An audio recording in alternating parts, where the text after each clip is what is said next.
하나님 감사합니다. 저희들의 발걸음을 예배당으로 이끌어 주셔서 주님 앞에 예배할 수 있도록 도와주심을 감사합니다. 오늘도 주님 예배 속에서 주님의 음성을 듣게 하여 주시옵소서. 아버지 하나님, 세상에 수많은 소리가 있는 가운데 우리가 인생의 길을 걸어가야 되는 그 길 속에서 주님 엉뚱한 길을 걸어가지 아니하도록 주님 말씀하여 주시고 저희들 들을 수 있도록 도와주시고 말씀을 향하는 그곳으로 갈 수 있는 믿음을 저희들에게 허락하여 주시옵소서. 저희는 너무나 연약하고 부족합니다. 주님께서 인도해 주시지 않으시고 주님께서 붙잡아 주시지 않으신다라면 우리는 다른 길로 새고 말 것입니다. 하나님 도와주셔서 저희들이 올바른 길을 걸 수 있도록 도와주시고 주님이 계시는 그곳으로, 주님의 말씀하시는 그곳으로 저희들의 길을 걷게 하여 주시옵소서. 말씀을 통해 깨닫게 해주시고 말씀을 통해 찾게 하여 주시옵소서. 감사하며 예수님의 이름으로 기도하였습니다. 아멘. 하나님의 말씀은 마가복음 1장 35절에서 45절까지 말씀입니다. 제가 읽은 성경은 신약성경 54페이지 마가복음 1장 35절에서 45절까지의 말씀입니다. 제가 한 절, 여러분이 한 절 말씀을 서로 교독으로 읽도록 하겠습니다. 새벽 아직도 밝기 전에 예수께서 일어나 나가 한적한 곳으로 가사 거기서 기도하시더니 시몬과 및 그와 함께 있는 자들이 예수를 따라가 만나서 이르되 모든 사람이 주를 찾나이다. 이르시되 우리가 가는 가까운 마을로 가자. 거기서도 전도를 하리니 내가 이를 위하여 가노라 하시고 이에 온 갈릴리에 다니시며 그들의 여러 회당에서 전도하시고 또 귀신들을 내쫓으시더라. 한 나병 환자가 예수께 와서 꿇어 엎드려 간구하여 이르되 원하시면 저를 깨끗하게 하실 수 있나이다. 예수께서 불쌍히 여기사 손을 내밀어 그에게 대시며 이르시되 내가 원하노니 깨끗함을 받으라 하시니 그 나병이 사람에게서 떠나가고 깨끗하여진지라. 곧 보내시며 엄히 경고하사 이르시되 삼가 아무에게 아무 말도 하지 말고 가서 내 몸을 제사장에게 보이고 내가 깨끗하게 되었으니 모세가 명한 것을 드려 그들에게 입증하라 하셨더라. 그러나 그 사람이 나가서 이 일을 많이 전파하여 널리 퍼지게 하니 그러므로 예수께서 다시는 그러하게 동네에 들어가지 못하시고 오직 바깥 한적한 곳에 계셨으나 사방에서 사람들이 그에게로 나오더라. 아멘. 말씀을 잠시 묵상하도록 하겠습니다.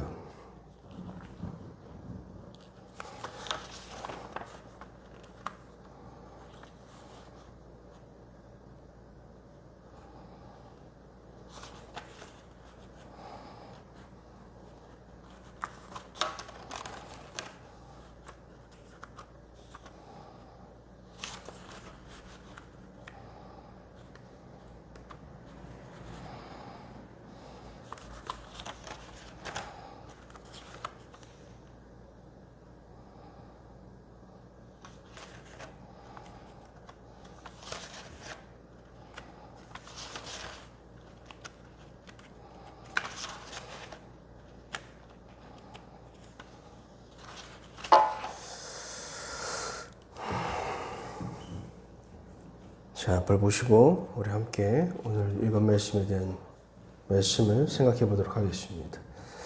오늘 본문에 기록되어 있는 이 나병 환자의 사건의 신학적인 의미를 찾는다면 그리 어렵지는 않습니다. 당시 나병 환자는 이렇게 불렸습니다. 살아있는 시체라고 불렸습니다. 살아있는 시체, 말이 참 모순되어 있죠. 여러분, 시체는 죽은 사람을 의미하는데 시체가 살아있다라는 이 말이 참 앞뒤가 안 맞는 그런 표현인데, 그런데 여러분, 당시 나병 환자들이 그 시대에 받았던 대우를 생각하면 이 표현보다 적절한 말이 없다라는 것을 우리가 알 수가 있습니다. 유대인들에게 있어서 나병은요, 하나님의 형벌로 인해서 발생하는 그런 병으로 그들은 생각했습니다. 민수기 12장 9절과 10절 말씀에 여호와께서 그들을 향하여 진노하시고 떠나심에 구름이 장막 위에서 떠나갔고 미리암이 나병에 걸려 눈과 같더라. 아론이 미리암을 본즉 나병에 걸렸는지라. 이 나병이라는 것은 유대인들에게 있어서 하나님의 진노를, 하나님의 형벌을 받은 그런 병이었어요. 그러기에 이 병을 치유하는 방법 역시 오직 하나님만이 하실 수 있는 것으로 그들은 생각하고 그렇게 믿어왔습니다. 그래서 한 가지 사례를 한번 보면 열왕기하 5장을 보시면 당시에 북이스라엘과 이 아람이라는 나라가 서로 전쟁하는 그런 적대국이었는데 아람 왕이 자신의 군대 장관인 이 나아만이 나병에 걸렸습니다. 그래서 이 나아만 장군의 나병을 치료해달라고 북이스라엘 왕에게 편지를 보냅니다. 이때 북이스라엘 왕이 엄청나게 분노합니다. 여러분 말씀을 한번 읽어보도록 하겠습니다. 열왕기하 5장 7절 말씀이에요.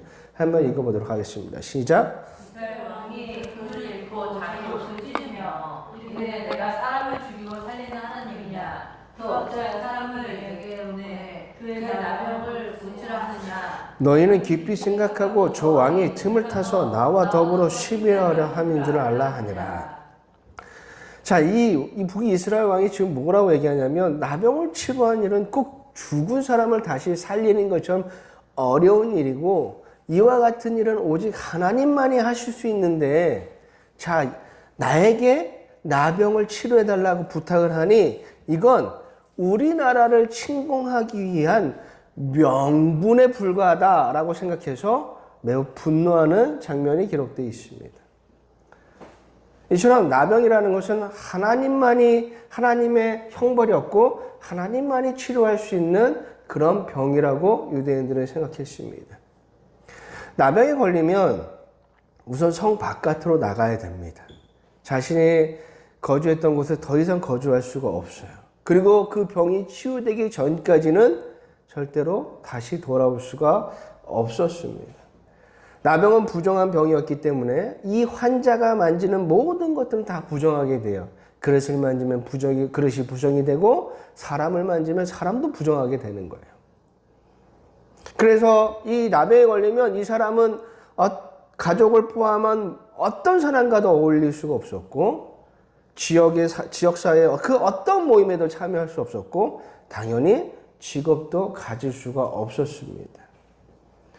살아는 있는데 아무것도 할 수 없는 그런 상태. 목숨은 붙어 있는데 그 어떤 것도 할 수 없는 그런 상태가 바로 나병 환자였어요.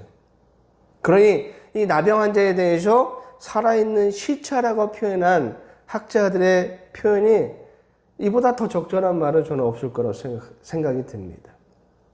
살아있는데 아무것도 하지 못하는 그런 상태예요.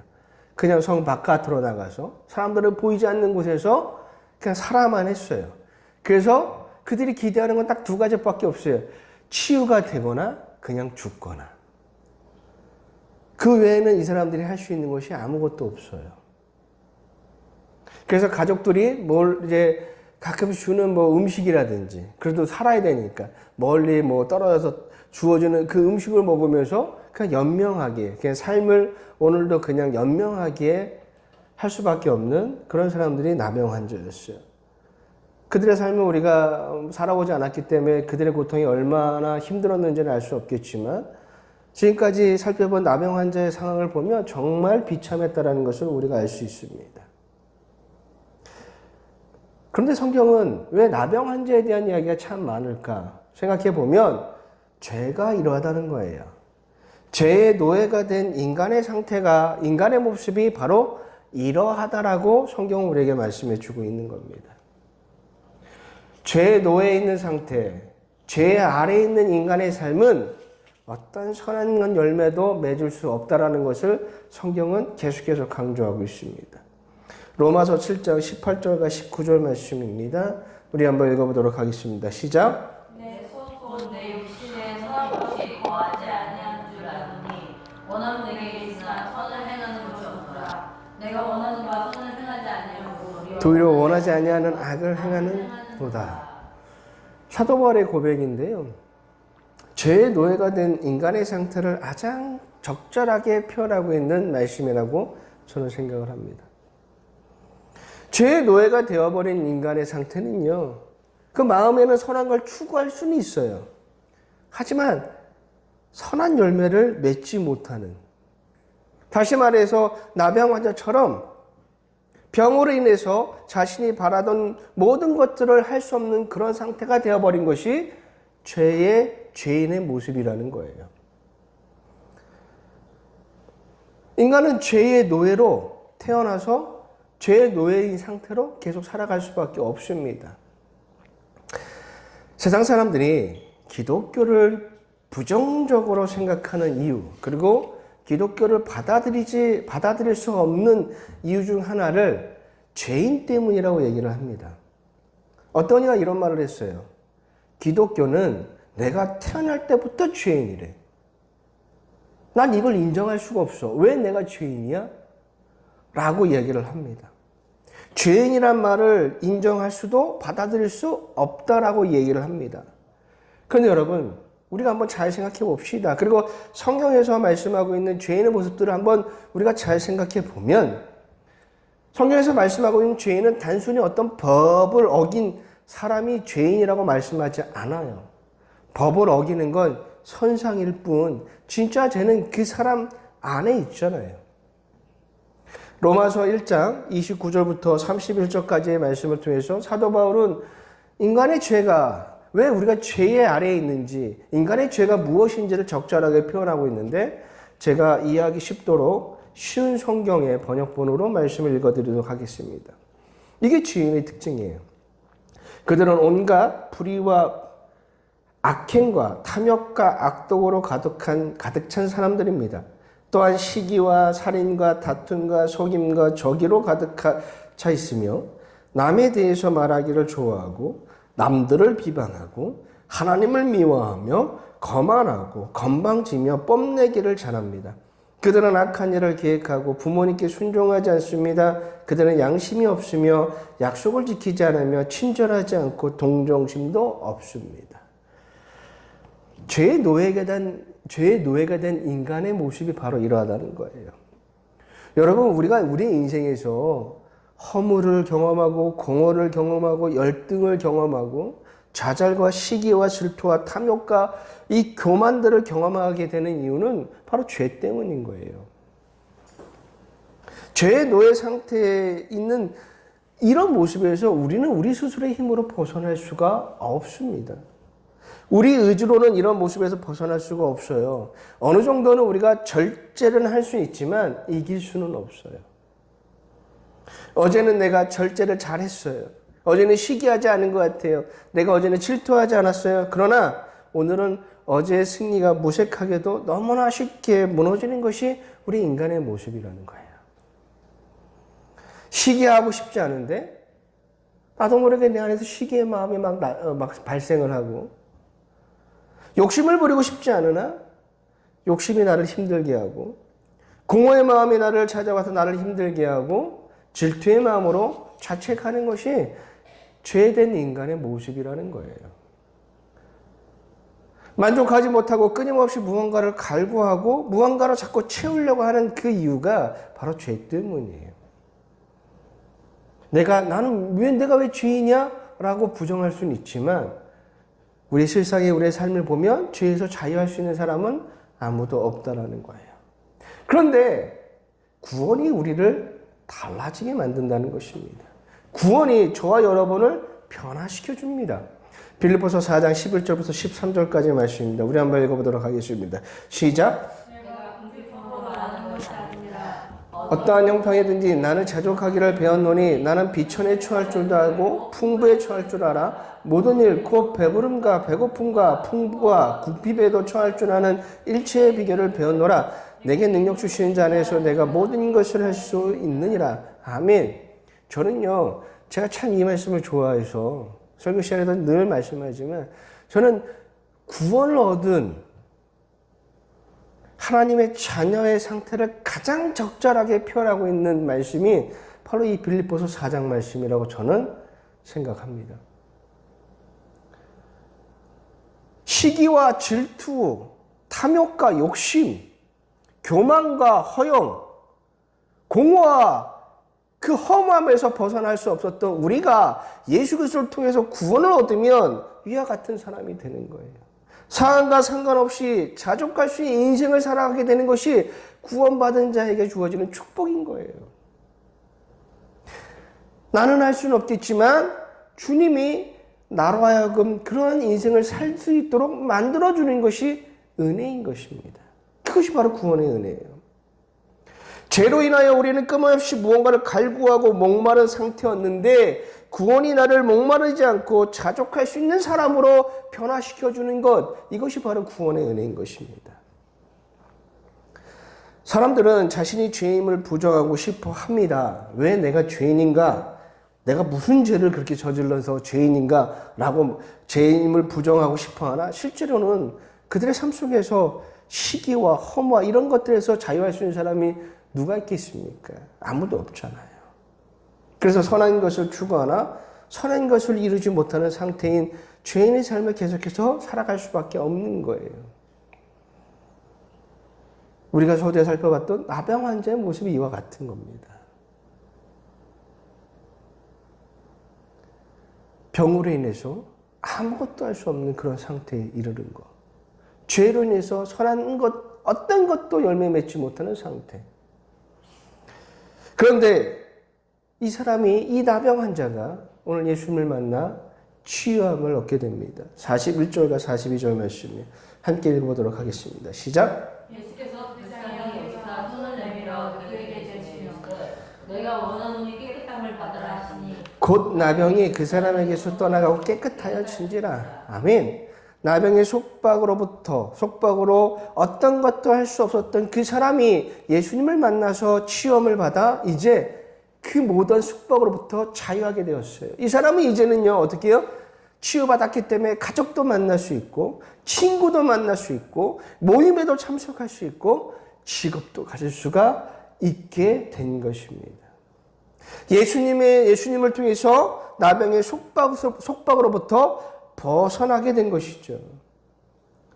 본문이 우리에게 주는 신학적 의미는 바로 이거예요. 죄의 노예였던 우리가, 그래서 시기와 질투와 탐욕과 공허와 이기와 이 탐욕과 교만에서 벗어날 수밖에 그러한 상태에 놓였던 우리가 예수 그리스도를 믿게 될 때 그 모든 것부터 자유하게 된다라는 것을 오늘 이 본문이 우리에게 말씀해 주고 있는 거예요. 요한복음 8장 32절 말씀에 진리를 알지니 진리가 너희를 자유롭게 하리라. 아멘. 우리가 예수님을 믿을 때 예수님을 통해서 우리가 자유하게 되는 거예요. 우리가 예수님을 믿을 때 죄에 놓였던 우리가 예수님을 통해서 자유를 얻게 되는 것입니다. 그걸 이 사건을 통해서 이 저자 마가가 우리에게 지금 말씀해 주고 있는 겁니다. 예수님을 믿어 구원에 이르면, 구원을 얻으면 시기의 속박에서 벗어나고 질투의 속박에서 벗어나고 공허와 상실에서 자유를 얻어 자족하는 인생, 만족하는 인생, 사도 바울이 빌립보서 4장에서 고백하고 있는 그러한 인생을 저와 여러분이 살 수 있게 되는 거예요. 이것이 바로 성경에서 말씀하고 있는 구원이라는 것입니다. 이 구원을 저와 여러분이 얻으셔야 돼요. 이 구원을 얻으면 죄로 인하여 어떤 선한 열매를 맺을 수 없었던 우리의 인생이 변화되어서 선한 삶, 즉 만족하고 행복한 삶을 살 수 있도록 우리의 인생이 바뀌어지는 겁니다. 이런 구원을 저와 여러분이 얻으셔야 되는 거예요. 본문이 우리에게 말씀해 주고 있는 것은 바로 이것입니다. 죄에서 구원을 얻는 것, 죄에서 자유를 얻는 것. 이것이 바로 구원이라고 말씀해 주고 있는 거예요. 나병 환자가 그 질병으로 해서 아무것도 할 수 없었던 그 상태에서 예수님을 만나서 그 모든 속박으로부터 구원을 얻는 것. 그것을 우리에게 보여주고 있는 거예요. 그래서 이 본문에 기록되어 있는 나병 환자의 신학적 의미는 솔직히 우리가 그렇게 어렵지는 않습니다. 그런데 제가 오늘 본문을 통해서 한 가지 궁금한 것이 있었습니다. 저는 이 말씀에 저와 여러분이 좀 한번 주목할 필요가 있다라고 여러분에게 말씀을 드리고 싶어요. 자, 나병 환자가 예수님을 만나서 치료를 받았어요. 자유함을 얻었어요. 그런데 예수님께서 뭐라고 말씀하고 계시냐면 소문내지 말라고 말씀하십니다. 44절 말씀에 한번 읽어보도록 하겠습니다. 시작. 이는 삼가 아무에게 말하여서 하지 말고 내 몸을 몸을 제사장에게 보이라고 내가 깨끗하게 되었으니 모세가 망한 것을 드려 그들에게 입증하라 하셨더라. 아멘. 예수님께서 뭐라고 말씀하냐면 삼가 아무에게도 아무 말 하지 말고 소문 내지 말라고 말씀하십니다. 그런데 이 소문을 내지 말라는 말씀은 이번이 처음이 아니에요. 34절을 보시면 이런 말씀이 기록되어 있습니다. 예수께서 각종 병에 든 많은 사람을 고치시며 많은 귀신을 내쫓으시되 귀신이 자기를 알므로 그 말하는 것을 허락하지 아니하시니라. 아멘. 자신에 대해서 말하는 것을, 소문 내는 것을 하지 말라라고 예수님께서 말씀하고 계십니다. 저는 왜 그러셨을까? 이런 궁금증이 들었어요. 예수님에 대한 소문이 널리 알려지면 좋은 거 아니겠어요? 근데 예수님은 소문을 내지 말래요. 아무 말 하지 말라고 말씀하십니다. 그런데 굳이 그러지 않아도 예수님에 관한 소문은 너무 이미 많이 퍼져 있었습니다. 32절과 33절 말씀이에요. 저물어 해질 때 모든 병자와 귀신 들린 자를 예수께 데려오니 온 동네가 그 문 앞에 모였더라. 이미 예수님에 대한 소문은 다 퍼져 대로 퍼져서 많은 사람들이 모였습니다.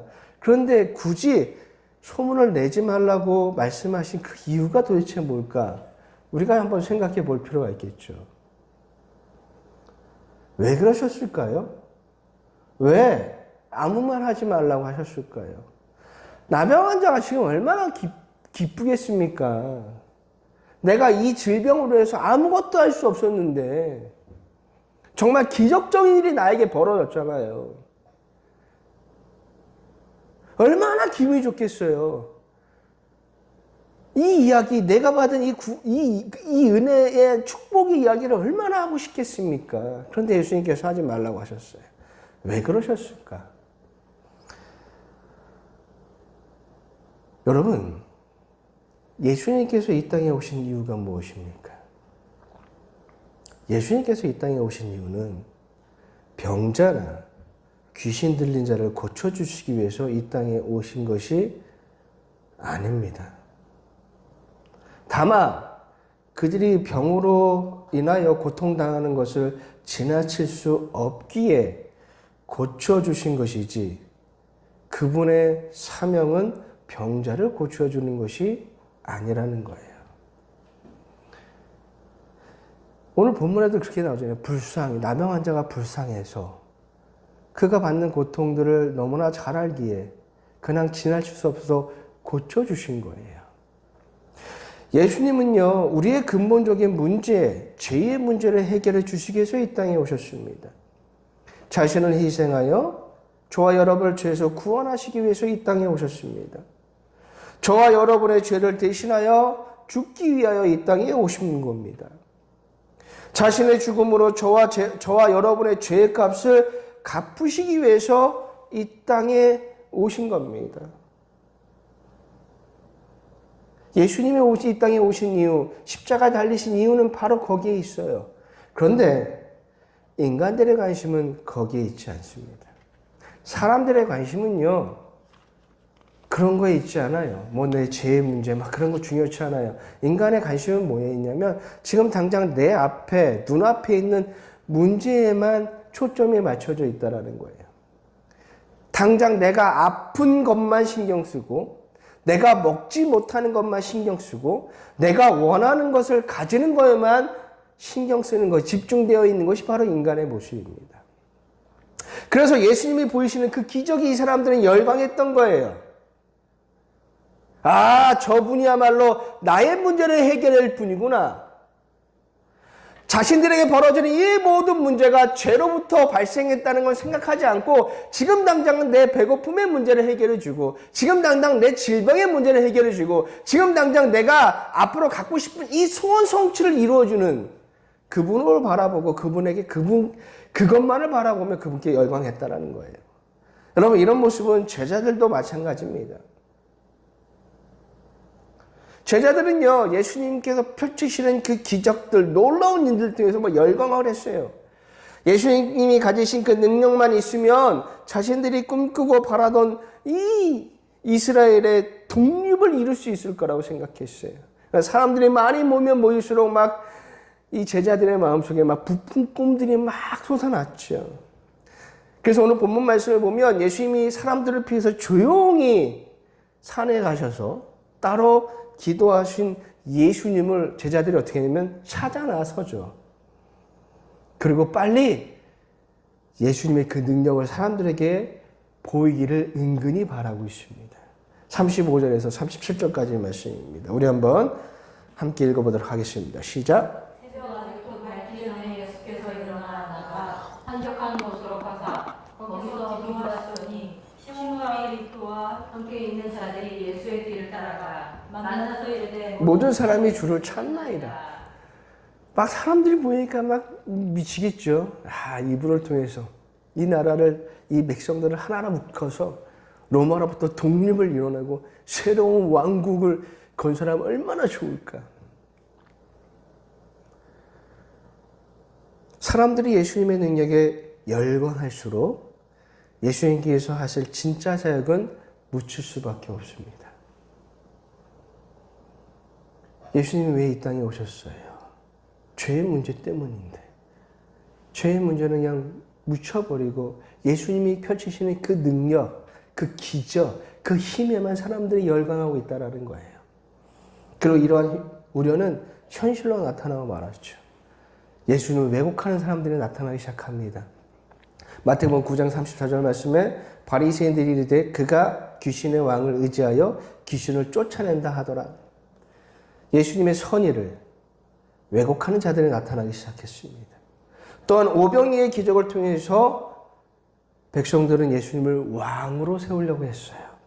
요한복음 6장 15절 말씀에 그러므로 예수께서 그들이 와서 자기를 억지로 붙들어 임금으로 삼으려는 줄 아시고 다시 혼자 산으로 떠나 가시니라. 아멘. 우리의 왕으로 세워서 우리의 문제를 해결해주는 그런 분이 되었으면 좋겠다라고 백성들은 생각했던 거예요. 자신들의 문제만을 해결해주면 됩니다. 예수님이 가지신 그 강력한 능력으로 자신의 고통을 해결해주면 그것으로 족한 것이 사람들의 모습이었다라는 거예요. 구원은 상관없습니다. 내 안에 뭐 시기가 넘쳐나든 질투가 넘쳐나든 공허와 이기와 그런 것들이 막 넘쳐나든 그런 건 상관없어요. 그런 근본적인 죄의 문제보다는 내 앞에 있는 당장에 내 앞에 펼쳐야 되는 경제적인 문제, 건강의 문제, 이루고 싶은 것들을 이루는 것에 대한 문제, 이것만 내가 얻으면 되는 거거든요. 예수님께서는 백성들의 그 고통을 외면할 수가 없어서 그들을 치유하시고 고쳐주신 것인데 사람들은 예수님을 통해 바랬던 것은 치유와 기적뿐이었다라는 거예요. 그래서 예수님은요, 자신을 향한 이 사람들의 잘못된 믿음에서 늘 벗어나기 위해서 홀로 한적한 곳으로 산으로 가서 기도하는 모습을 우리에게 보여주셨습니다. 그런데도 사람들은 어때요? 기적의 예수님, 능력의 예수님, 문제 해결의 예수님만을 찾았던 것입니다. 사람들은 구원의 문제는 관심이 없어요. 그래서 이 사람이 나가서 예수님에 대한 소문을 내면 예수님의 이미지는 그렇게 굳어져 버리는 거예요. 지금 우리가 예수님을 통해 바라는 모습도 이와 다르지가 않아요. 예수님께서 십자가에서 희생하신 것은 저와 여러분의 구원 때문입니다. 죄에서 구원하시기 위해서, 우리를 죄의 노예에서 우리를 해방하시기 위해서 예수님이 이 땅에 오셨고 십자가에 달려 돌아가신 거예요. 그래서 그 죄에서 구원하셔서 우리로 하여금 선한 열매를 맺고 하나님께서 원래 창조하셨던 그 모습을 회복하시기 위해서 십자가에서 죽으신 것인데 우리의 관심은요 거기 있지 않아요. 우리의 관심은 이 본문에 등장하는 사람들과 다르지가 않다라는 거예요. 여러분, 현 시점에서 우리나라뿐만 아니라 전 세계에 있는 모든 교회의 문제점이 뭔지 아십니까? 예수님과 다른 길을 걷고 있다는 것이 문제예요. 예수님은 분명히 말씀하시잖아요. 자신이 병자를 고치시고 기적을 일으키시고 배고픔의 문제를 해결해 주시기 위해 그런 이야기들을 소문내기를 원치 않으신다라는 거예요. 내가 어떤 질병을 고쳤고 내가 어떤 문제를 해결해 줬고 내가 어떤 소원 성취를 해줬는지 그런 이야기에는 관심이 없으십니다. 그리고 그런 얘기들은 소문을 내지 말라라고 분명히 말씀하고 계세요. 주님이 우리에게 원하시는 건 그분의 사역, 죄에서 자유를 얻는 그 구원만을 전하기를 예수님은 원하셨습니다. 그런데 지금 우리의 교회의 모습들은 어떻습니까? 여러분, 유튜브에 들어가서 보시면 기적을 일으키는 집회, 축복을 빌어주는 집회, 문제 해결이 곧 믿음이고 축복이라고 주장하는 집회 영상들이 정말 많이 올라와 있습니다. 그리고 그런 영상들의 조회수가 엄청납니다. 전 세계로 돌아다니면서 막 기적을 일으켜요. 그리고 이 교회들도 그런 것들을 자랑합니다.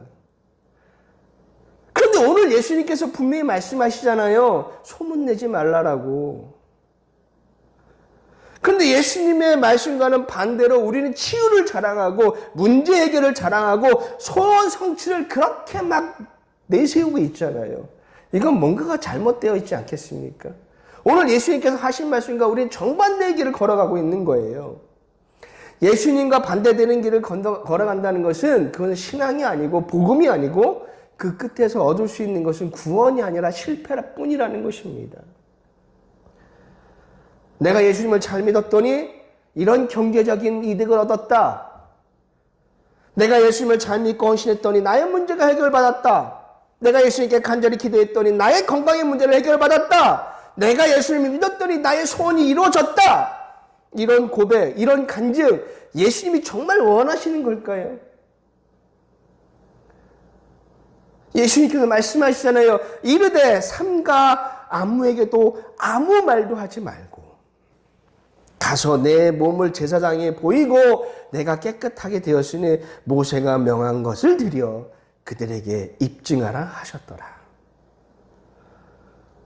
설령 나에게 막 이런 놀라운 일이 벌어졌다라면 나에게 좋은 기회 주신 것을 믿고 조용히 예배하는 삶, 조용히 신앙의 삶을 살아가는 것이 올바른 모습인 거예요.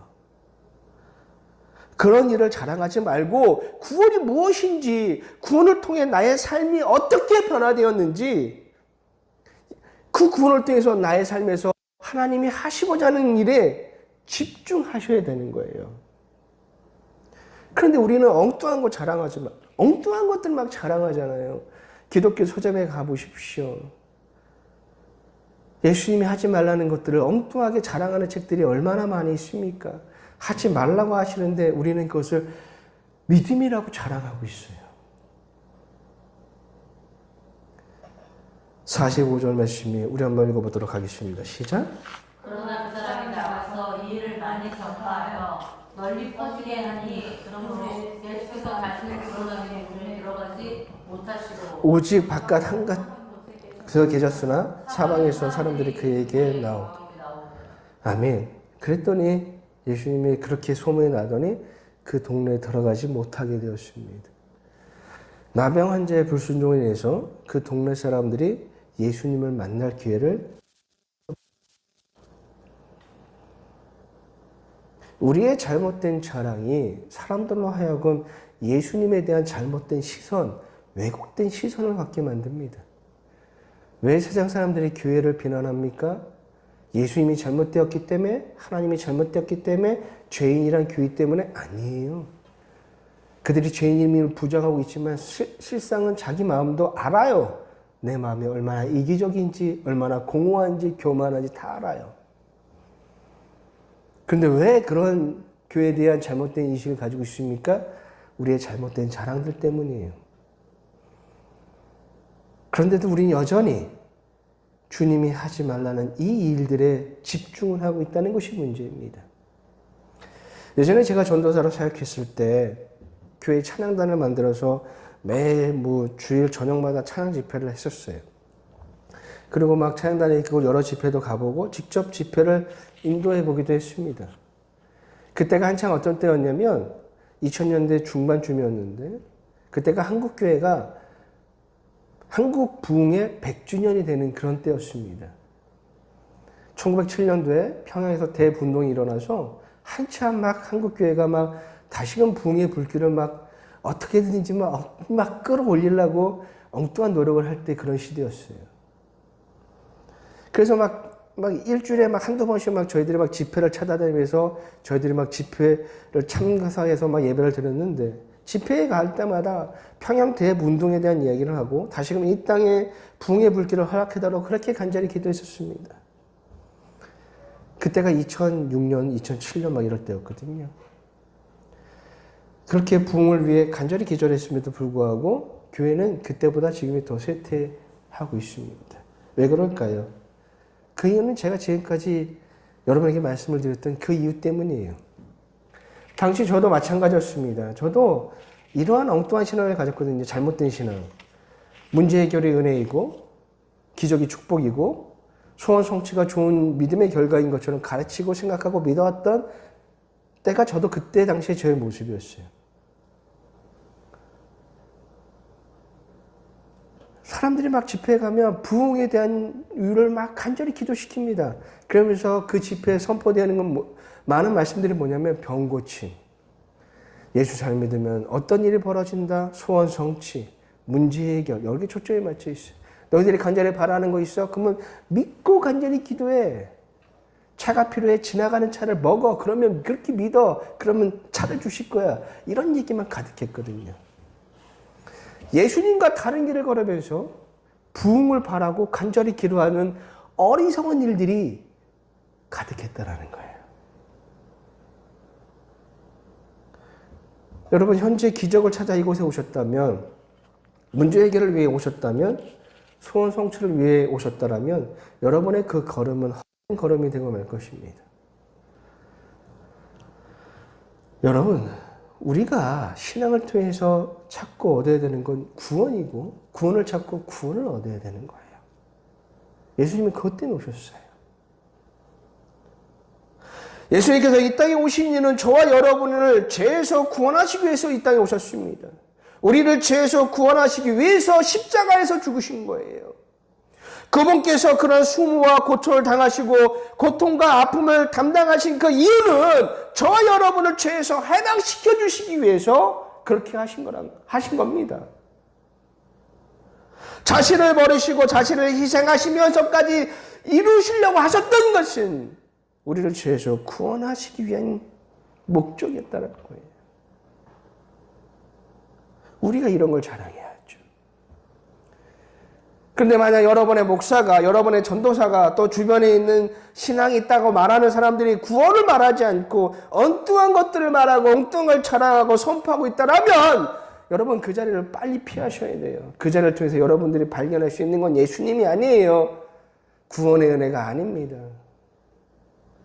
그리고 그때 끝에, 그 길의 끝에는 멸망뿐입니다.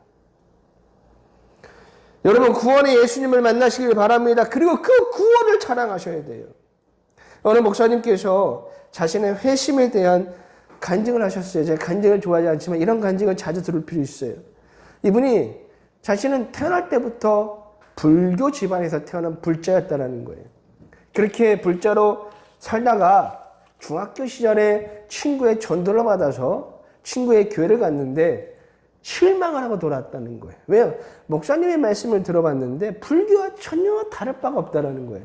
착하게 살아라. 그래야 복을 받는다. 그리고 막 기적과 이적의 이야기를 그렇게 얘기하는데 저는 절에 한 번도 가본 적이 없어서 가끔 놀러 가서 무슨 이렇게 유명한 우리나라의 그런 그리고 뭐죠? 그런 뭐 절에는 가본 적이 있어요. 사찰 같은데 그냥 구경하러 우리나라의 그 옛 무산들을 구경하러 갔지만 제가 한 번도 그 불법에 참여해 본 적은 없어요. 그 집회에. 잘 모르겠지만 이분이 하시는 말씀이 불교에도 옛날 고승들의 기적과 이적의 얘기들이 참 많다라는 거예요. 그래서 그 중학교 시절에 친구에 따라서 교회 갔는데 교회가 불교랑 다를 바가 없네. 그래서 교회를 다니지 않다가 고등학교 시절에 다시 누군가의 전도를 받아서 갔는데 그때 목사님의 말씀을 듣고 자기가 회심하고 신학을 공부해서 목사가 됐다라는 거예요. 그분이 하시는 말씀이 다른 종교와 다른 종교에는 없는 구원의 메시지가 교회 안에 있었다라는 거예요. 나의 힘으로는 이룰 수 없었던 그 구원, 나의 노력으로는 벗어날 수 없었던 그 수많은 죄의 모습들, 예수님의 희생으로 우리가 죄에서 구원을 얻을 수 있게 되었고, 우리가 예수님을 믿으면 구원을 얻는다는 이 복음이야말로 나에게 진정한 구원을 주는구나 라고 깨닫고 회심하고 신학을 공부하여 목사가 되었다라는 간증을 듣게 되었습니다. 여러분, 이게 진짜 복음이잖아요.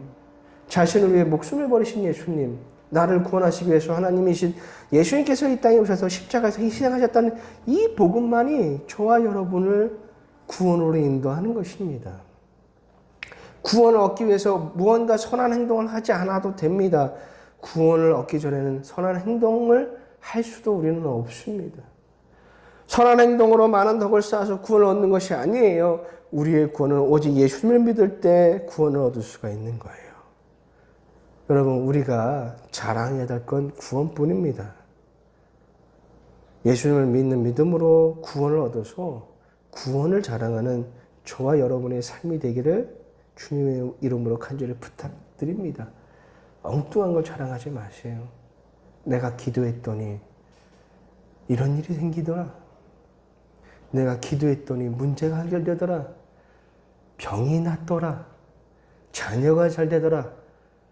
그런 것을 자랑하지 마시고 구원이 나의 삶을 어떻게 변화시켜 주었는지, 시기와 질투로 가득했던 내가 구원을 통해서 사랑과 그런 사랑으로 삶을 살아갈 수 있는 삶으로 바꿔주었다는 것을 자랑할 수 있는 저와 여러분 되시기를 주님의 이름으로 간절히 부탁을 드리겠습니다. 이 시간 우리 말씀을 기억하면서 기도하도록 하겠습니다.